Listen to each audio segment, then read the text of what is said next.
बिस्मिल्लाहिर्रहमानिर्रहीम। अल्लाहुम्मा सल्ली अला सय्यिदना मुहम्मदिन व अला आलि सय्यिदना मुहम्मदिन व बारिक वसल्लिम। अस्सलामु अलैकुम रहमतुल्लाहि व बरकातुहू। दुरूद पाक एक ऐसी अजीम इबादत है जिसका ज़िक्र खुद अल्लाह ताला ने कुरान मजीद में फ़रमाया कि बेशक अल्लाह ताला और उसके फ़रिश्ते नबी पाक सल्लल्लाहु अलैहि वसल्लम पर दरूद भेजते हैं। ऐ ईमान वालो, तुम भी आप सल्लल्लाहु अलैहि वसल्लम पर खूब दरूद व सलाम भेजा करो। लेकिन क्या आपने कभी महसूस किया है कि जैसे ही आप दरूद पाक पढ़ने बैठते हैं, अचानक जहन में अजीब व गरीब ख़यालात आने लगते हैं। कभी दिल बेचैन हो जाता है, कभी तवज्जो मुंतशिर हो जाती है और कभी ऐसा महसूस होता है कि दरूद पाक पढ़ने का दिल ही नहीं कर रहा। अगर ऐसा आपके साथ भी होता है तो घबराने की ज़रूरत नहीं, क्योंकि आज हम इन 3 बड़े वसवसों के बारे में बात करेंगे जो अक्सर लोगों को दरूद पाक पढ़ते वक्त पेश आते हैं, और इनसे बचने का आसान तरीका भी जानेंगे। पहला वसवसा ये होता है कि इंसान के जहन में दुनिया भर के ख़यालात आना शुरू हो जाते हैं।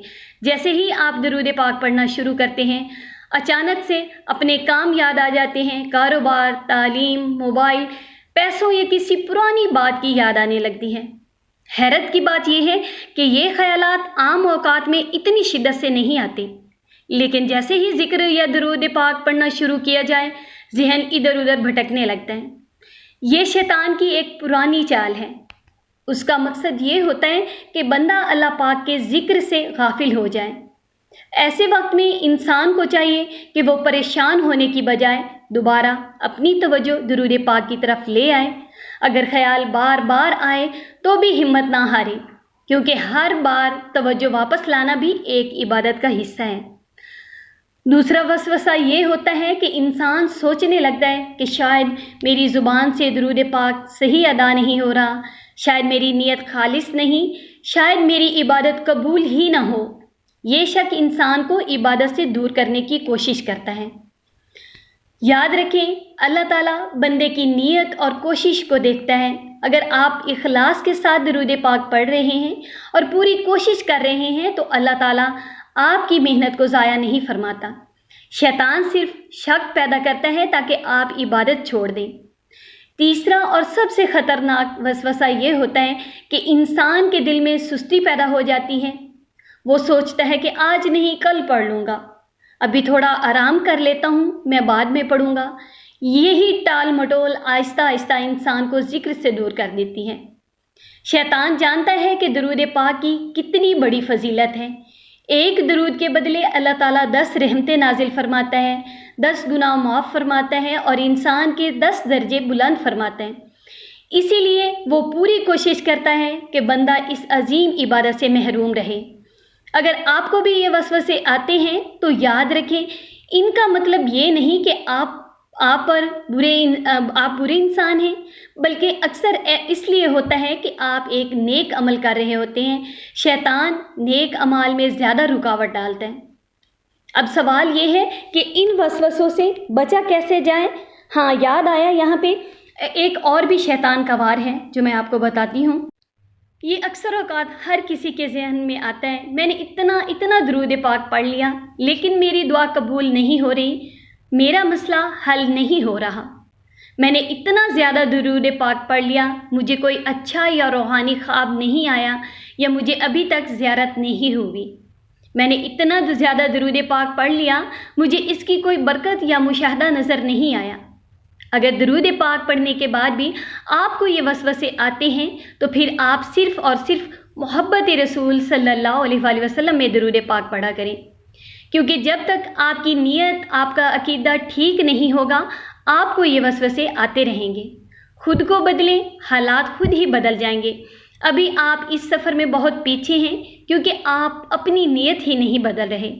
दुनियावी मसाइल के हल के लिए दरूद पाक पढ़ना मोहब्बत रसूल सल्लल्लाहु अलैहि वसल्लम से दूर होना है। एक आशिक सादिक की नज़र ज़ात-ए अक़दस सल्लल्लाहु अलैहि वसल्लम पर होती है, मसलों के हल पर नहीं, दुआओं की कबूलियत पर नहीं। अब इन वसवसों से बचा कैसे जाए। सबसे पहले दरूद पाक पढ़ने से पहले आप औज़ु बिल्लाहि मिनश शैतानिर रजीम पढ़ लें। दूसरा, मुख्तसर तादाद से आगाज़ करें। مثلاً روزانہ صرف 10 یا 20 مرتبہ درود ابراہیمی یا کوئی بھی درود پاک پڑھیں، پھر آہستہ آہستہ اضافہ کریں۔ تیسرا بہت اہم پوائنٹ ہے، موبائل فون کو کچھ دیر کے لیے اپنے سے دور رکھیں تاکہ توجہ منتشر نہ ہو۔ چوتھا ہے درود پاک کے معنی اور نبی کریم صلی اللہ علیہ وآلہ وسلم کی محبت کو اپنے دل میں تازہ کریں۔ جب محبت بڑھتی ہے تو عبادت میں لذت بھی بڑھتی ہے۔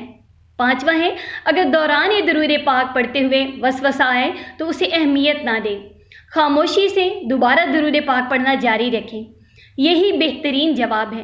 یاد رکھیں، وسوسے آنا اور ان پر عمل کرنا دو مختلف چیزیں ہیں۔